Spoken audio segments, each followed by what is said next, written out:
your numbers, and the prisoners start giggling.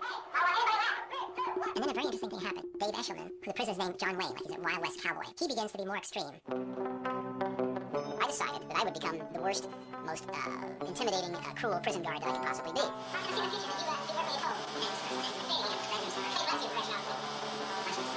I was sort of fascinated myself that people were believing the act, and I was trying to see how far I could take it before somebody would say, okay, that's enough, stop. We did have to do things like push-ups, we would have to sing things. At the beginning, we protested some of the actions, we did things to irritate the guards. So the guards' authority was challenged right off the bat. And the guards had to decide how they were going to handle it, and they had to decide it without our input. I mean, again, this was not a Milgram study in which we were standing over them telling them what to do. And they began to see the prisoners' behavior as a kind of an affront to their authority. And they began to push back. We would ramp up the general harassment, just sort of crank it up a bit. Nobody was telling me I shouldn't be doing this. The professor is the authority here. You know, he's the prison warden. He's not stopping me. There was the first evening a kind of rebellion that took place. The prisoners rebelled. They barricaded themselves in their cells and said we refused to come out. They took off their numbers. They didn't want to be de-individuated. They started cursing the guards to their face. And the key turning point was the guards began to think of them as dangerous prisoners. Hey everybody, welcome back. Glad you made it. It is Wednesday, July 14th, 2021. Hope you're all safe and sound. Hope you're all doing well. It's another So-So production. Again, if you're a long-time listener, viewer, thank you very much for all the love and support. If you're a newbie, buckle up. This week's a little bit different. The underlying tone was just, you know, just a little bit of a cranking up of the health aspect of our lives. We're trying, man. We're trying. We're just out here trying, baby. I hope you guys are all safe and sound. Buckle up. Today we're gonna keep it loosey-goosey as per usual. Today we're gonna just work out our chesticles. If you're like, man, I need to get some big pecs. I need to get a big chest for my big chain so I can match my big wheels, and just like, you know, I want pecs on top of pecs. Well, this is, you want a massive pec like this, well, you could always opt for plastic surgery if you want the quick fix. And if you want to lose a little bit, gain a little weight, it's always the pill's always the easiest method. Go for the pill, go for big pharma. Big pharma always has got your back, and that's what I'm talking about, baby. Do it. Make yourself feel good. Why work for it at all? Who wants to break a sweat? Jokes, of course. We'd like to break a sweat every once in a while. Let's get a sip of this bad boy, and it's very simple, you guys. And here's the thing, I've already worked out. Again, if you know what's going on for the week, you know what's going on for the week. I already work out when I get up, right after my sleep in the morning. I work out right after I get up. But today, this week, we're working out twice, just for, you know, maybe some of you guys are like, man, I want to get started on doing something, you know, using body weight exercises. Well, here's a little something, man. Go check it out. Monday we did legs. Yesterday, I personally have not even worked on my back muscles, so we did a couple of pull-ups. And today we're gonna work on our chest. 2 sets of 50s, and we're just gonna do push-ups, baby. Let's get the push-ups over with, and then we'll get to the fun stuff, okay? Because I know you guys saw a little something in the beginning of this video that was from another video, and we'll talk about that. But let's just, you know, let's get the push-ups over with. Again, 2 sets of 50. I've already done mine in the morning. Might be a little bit more exhausting, but that's the whole point, pushing ourselves a little bit more. Sip to you guys. Just gonna have to set my coffee down here so it doesn't spill, and it's ready for me when I'm done. And that's my little beach towel. I've already folded it in half so that I don't get, because you never know, somebody might be walking their dog and their dog might be urinating or pooping and all that stuff, and I don't want to get all the germs on my hand. No thank you, not today. Let's just do 50 push-ups, all right? And I can't count while I'm doing the push-ups, so I'll just count in my head, and then we'll pick it up after I get up. Let's do it.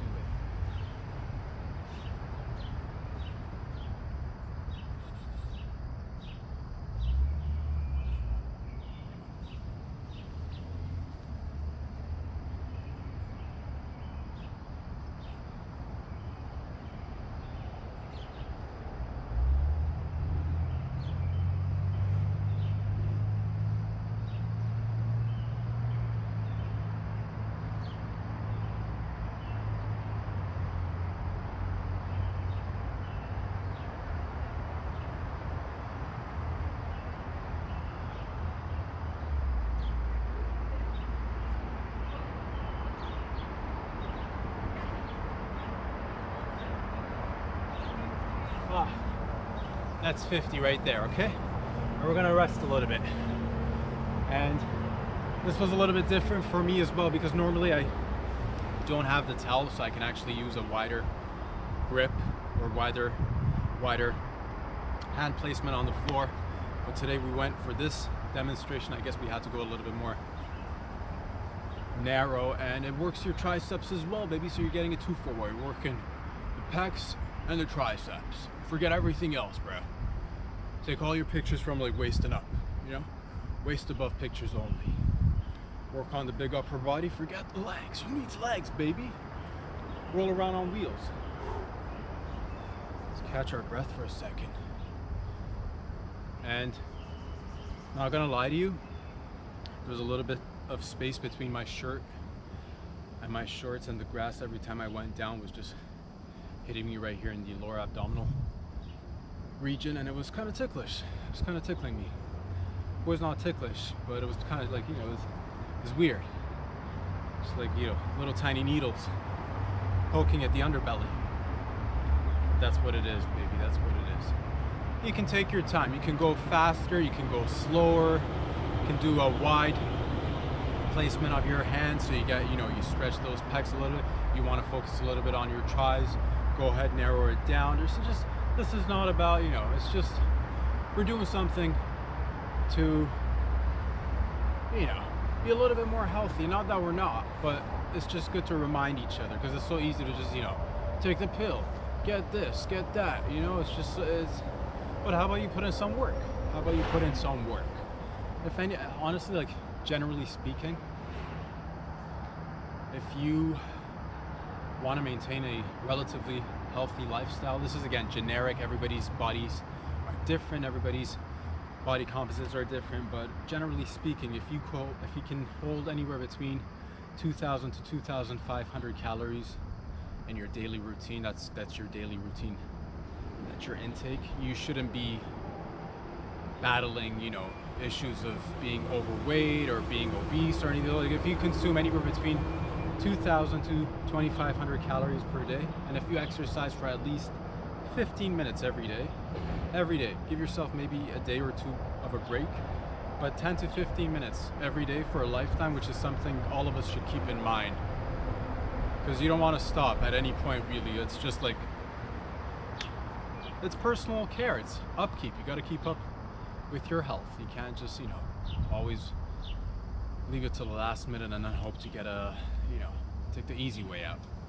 Nobody's talking about these things, or at least not enough people are talking about these things. So that's why I'd like to, you know, encourage you guys, go out and encourage myself as well, you know, reduce my habits that are maybe not as beneficial. Reduce it, baby. That's what it is. Keep it about, it's all about that balance. Just about that balance.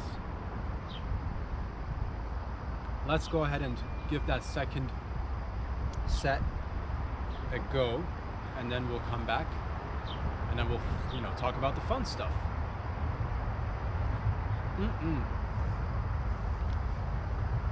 Coffee is great. Love that coffee.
Not gonna lie to you guys, holy smokes, that's 200 for your boy.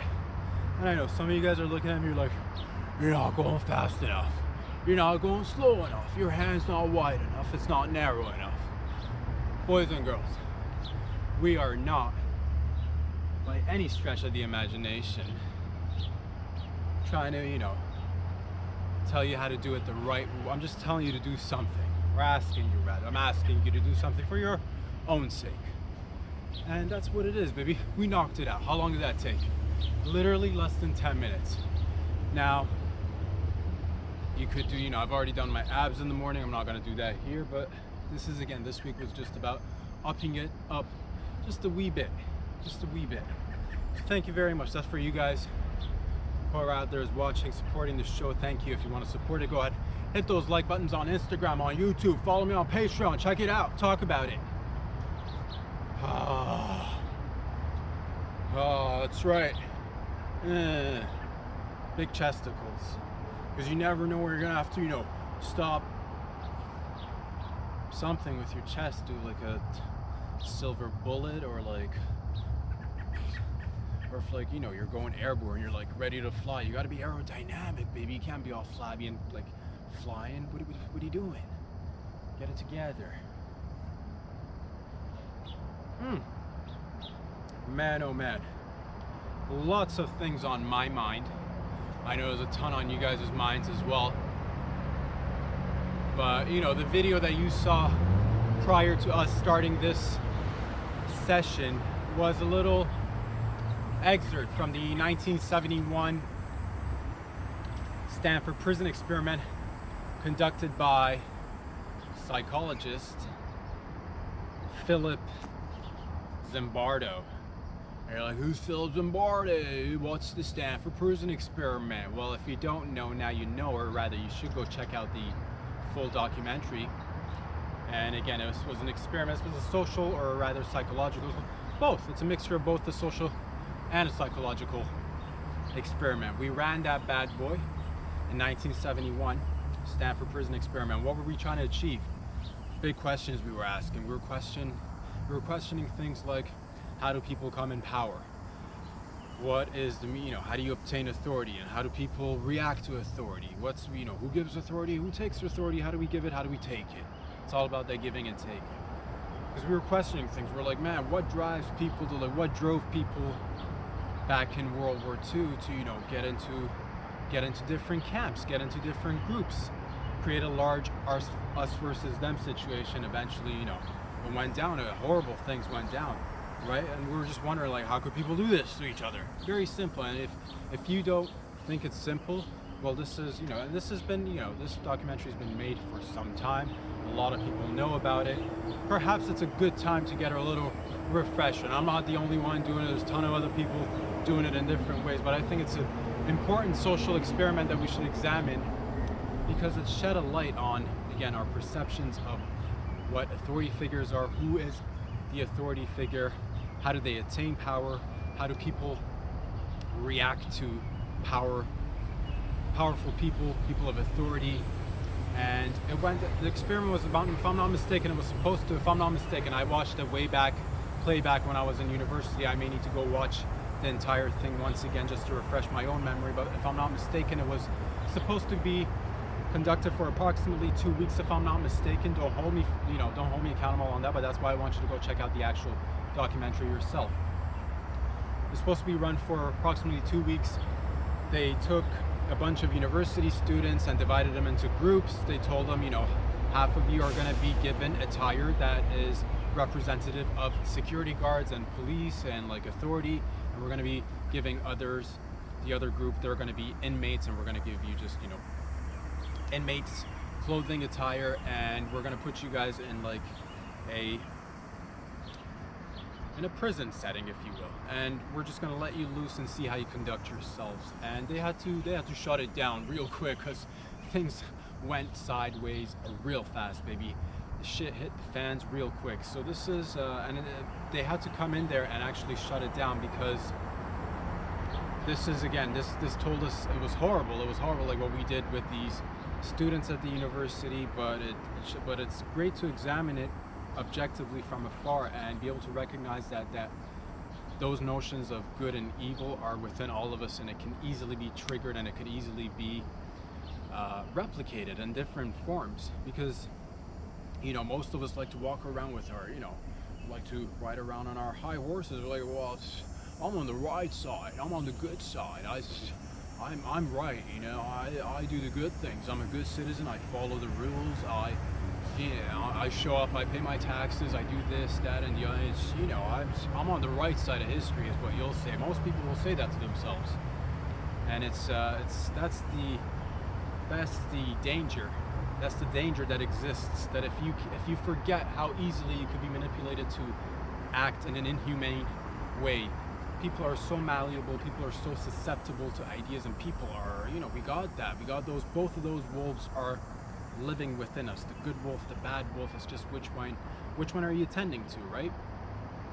So this experiment was supposed to run for some time, but essentially, if you go ahead and check it out, the people in charge, you know, with absolute power comes a lot of responsibility, but absolute power also corrupts absolutely. So these fake prison guards took it upon themselves to just keep on, they kept on upping the ante. They kept on going in harder, asking for more, you know, demanding more from the prisoners, disrespecting them, dehumanizing them, taking away their rights, this, that. It just went up to, and in the initial stage, very easily, like in the beginning, it all started off as everybody was just like, you know, let's just have a laugh, let's just have a joke. Yeah, Mr. Prison Guard.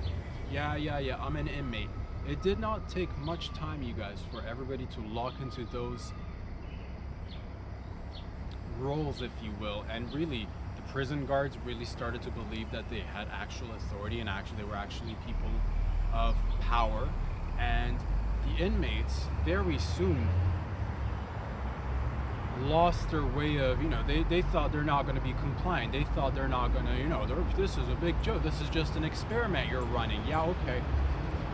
It's great to examine these things, because the way we've come to, we forget a lot sometimes, and there are questions, there are big questions right now that we need to ask. We need to continue asking these questions. And sometimes, man, this podcast, if you're tuning in, most of the time we're here for the shits and the giggles and the laughs and the good times, but sometimes we got to talk about some serious issues that are impacting all of us. So one big topic that I've been seeing pop up in different areas around the world in different forums, and it's little by little just inching its way through our little reality as well. And I'd like for all of us to pitch in together so that we could come up with the best possible result, because I'm reading news headlines, I'm looking at them. It's very important I really pay attention to what I'd like to be able to talk to you guys about and what I don't want to talk about sometimes, because even the things that I, you know,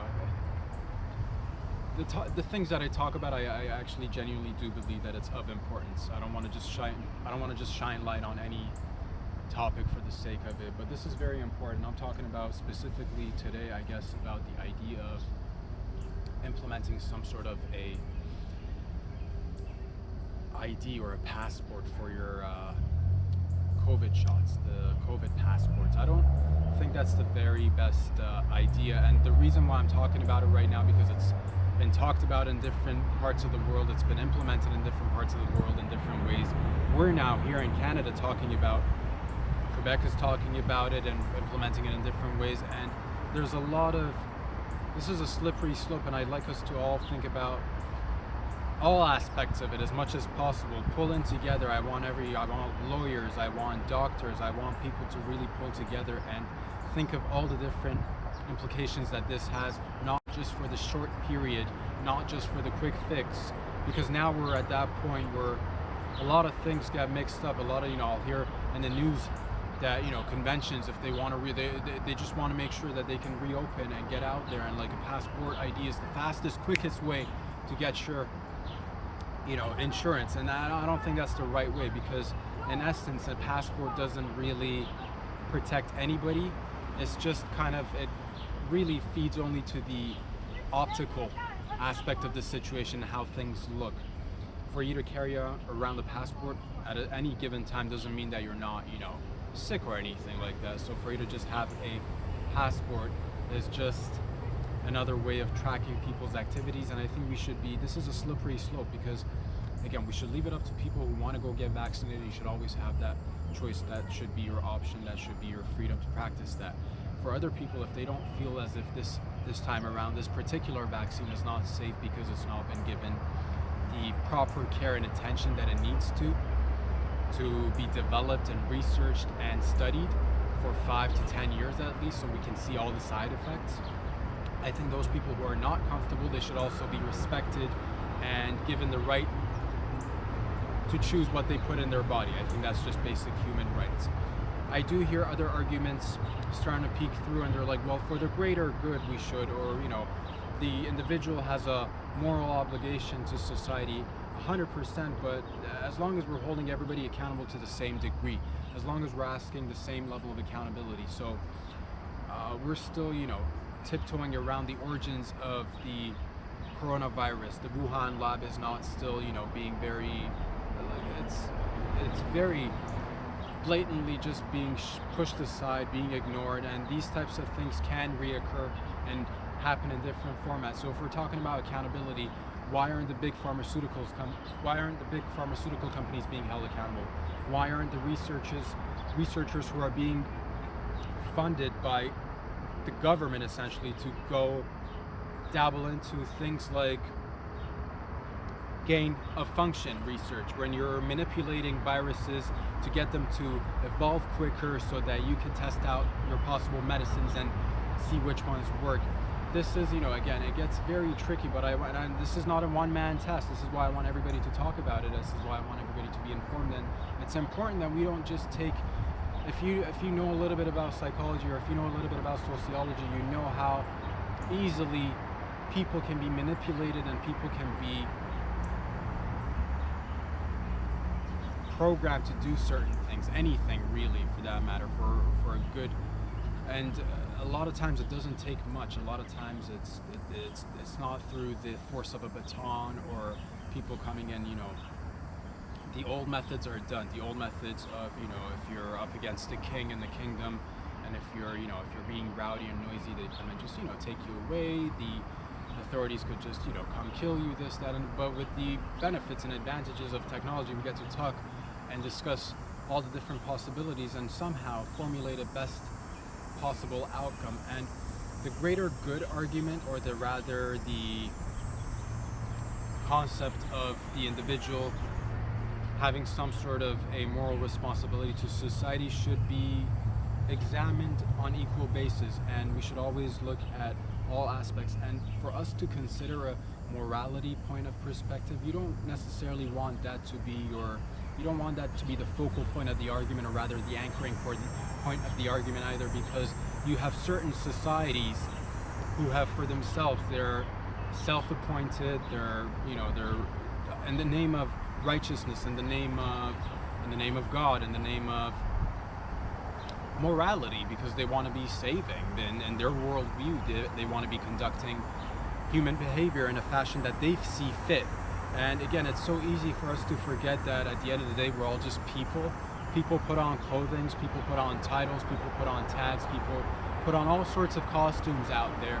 And it's important that we don't forget how easily people are manipulated, or how malleable people are, or how susceptible people are in terms of when it comes to taking direction, when it comes to taking orders.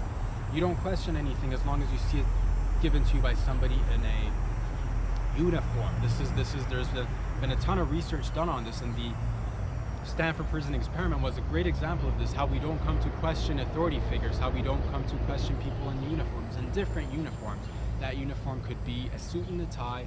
When a politician wears a suit and a tie and they go and use a particular jargon or particular rhetoric or way of discourse in order to get a message across, you don't question it. You're looking at them, you're like, well, he's wearing a suit, he's wearing a tie, he's talking the talk, walking the walk. Must be good for us to follow orders. Or you'll see a police officer sometimes acting inhumane, but at the end of the day, you're like, well, he is wearing that uniform, so it must make sense, and those are the questions that we asked. I think after the Nuremberg trials, after World War II, right, people were asked questions, they're like, why didn't you do something? People were just like, well, we were just taking orders, we're just following orders. And I highly, highly value freedom, individual freedom, freedom of speech, freedom of expression.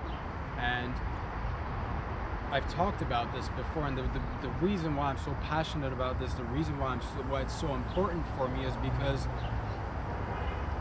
my family and I had sacrifice so much to gain freedom, to gain a certain level of freedom. There's no absolute freedom. There is no, there's no absolute freedom whatsoever, but there is differences in different parts of the world where you travel to, and you see where there is a morality police, where there is a authoritarian way of conducting business, and it's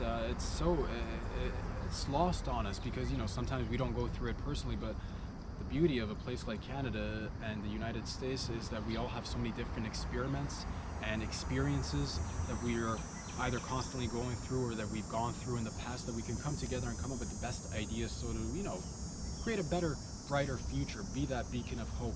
Don't just follow orders if it's not making sense.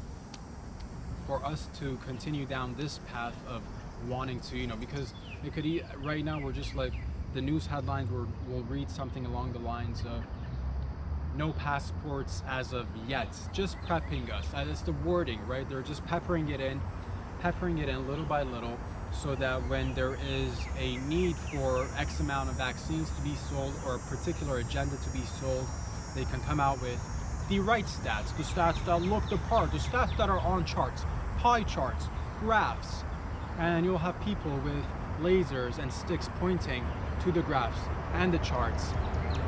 And we're gonna just basically, I don't want us to make decisions based on fear. I don't want us to, and I'm not, I hate to say certain things because but I feel like if I'm not, I'd be self-censoring, and it's of importance. If I don't, I wouldn't feel right, and I have to get it off my chest, man. I don't want us to go out of this little, not even little, I don't want us to go out of the lockdowns into a normal and then have the authority figures come and be like, well, look at all the spikes, fourth wave coming, look who's waving again. Lock it down. Now we have the evidence that requires us to have the passport. It's just like you're creating it's a self-fulfilling prophecy at this point, and it's like if we're holding everybody accountable, if the individuals in society have paid a great cost. And it's interesting, man, the book that I'm reading right now, the Telepathy and the Etheric Vehicle, is actually, I'm on page 25 right now. There's a portion that talks about one of our many things that have been kind of a hindrance in society, and it's just like this uneven distribution of resources and wealth, and there's a lot to be said about that. And I'm just, it's a slippery slope. That's all I'm saying. It's a slippery slope. We shouldn't just go and make a decision based on fear and thinking that, look at the stats. If we're really looking at the stats, it's impacted all of us, but the regular individuals in society, they've paid. So how many people have lost their businesses?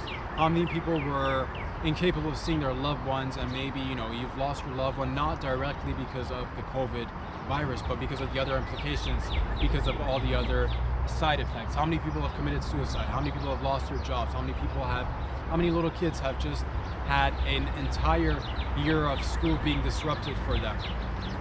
There's great benefits that will come out of this as well, and I'm right down in the middle, baby. I just want us to make the right decision. I don't want us to go into a world where authority figures and suits and different uniforms come in and just dictate things, and we as the people, I think it's important that everybody has a voice. I think it's important that everybody speaks out. And go check out the documentary. I think it'll shine a light upon the grappling task at hand, really. Because we do need, obviously, you need rules, you need regulations, you need certain standards in society, 100%. But it's a fine balance. Let's not abuse our power. Let's not, go over that line where it crosses into murky waters, and it just makes our task of getting back to track much more difficult. So I want you, the lawyers, the lawmakers, the policymakers, the doctors, try to just, gain a little bit of a different perspective. Don't just look at it from one angle, from a health angle, that you're like, well, statistically, I hope I'm getting my point across, man. I hope I'm getting my point across. But yeah, go check out that documentary. Again, Stanford Prison Experiment that was conducted in 1971. I think it's important that we keep things fresh in our minds so that we don't forget, so that we don't come back and ask, like, well, how did this happen? Well, it takes, you know, a certain level of it's a fine balance, man. It's a fine balance. I find myself oftentimes, again, in no man's land, in no campground. I'm not left, I'm not right. Most of the time I find myself somewhere in the middle on a lot of issues. And there's so many little intricate aspects of every little situation, but we want the easy answer, as long as, you know, because we don't like being uncomfortable for too long.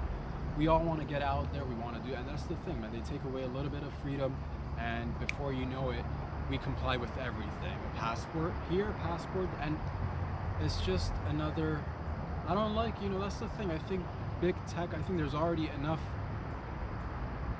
surveillance in all our lives. We've given up a large degree of our freedoms, and these are the things that we should be asking. These social credit systems that are being little by little trickled into our society should be examined very closely and not taken lightly, man. These are not, if you want to see how far it can go, there are great examples of places with morality police, with one mode of ideology, with an authoritarian way of conducting life. Go check out those examples and imagine yourself living there. Imagine yourself living under that rule and that form of governance. It's not pretty, man. I can tell you from first-hand experience, it is not pretty. We have it really good here in Canada. We have it really good in North America and most of Western Europe. We have it good. Let's pull together. Let's cooperate. Let's listen. Let's not just point fingers. Let's not scapegoat. Let's not look for the easy answers. And let's not create our own problems. Let's not create our own problems. So that, you know, again, we've talked about this in different forms, but I want you guys to go check out this documentary, please, and we'll come back and pick it up again tomorrow. This week we're going to be here all the way through Saturday because Daddy promised, and Daddy's going to stick to his promise. I'm going to be here all the way through Saturday. We're just going to work out different body parts, talk about this, that, and the other. Have fun, baby. And this was something on my mind that I had to get off my chest because I don't believe vaccination passports are a good idea, or any other sort of passport that will require your information and the tracking of your whereabouts more so than it already is being tracked and monitored through our everyday uses of everyday goods, like our phones, like our credit cards, like our online shopping habits. We've already given so much. Okay, it's time for the give back. That's all I'm asking for. Ladies and gentlemen, if you like these videos, if you like what you see, please talk about it. It's word of mouth, grassroots. Go ahead and hit those like buttons on Instagram. Follow me on Instagram. Search Rob Sadri on YouTube so you get the full-length videos. And if you want to support your boy in any shape or form, there's always Patreon. Check it out, talk about it, and we'll be back here again tomorrow. Peace out, everybody.